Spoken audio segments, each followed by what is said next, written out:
In this chapter, we're going to talk about filters. Now, filters have been around for a long time. With every version of the program, Adobe, kind of increases the ante here.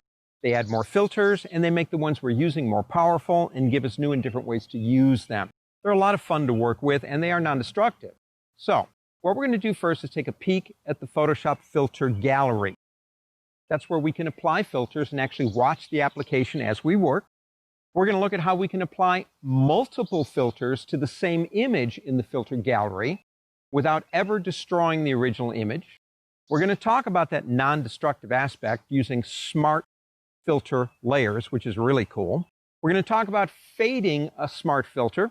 We'll talk about using some other filters in creative ways. How many have ever heard of the high pass filter?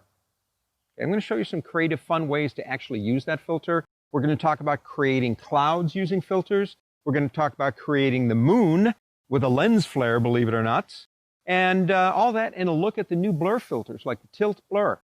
Lots of fun, lots of stuff. Filters. Let's get started.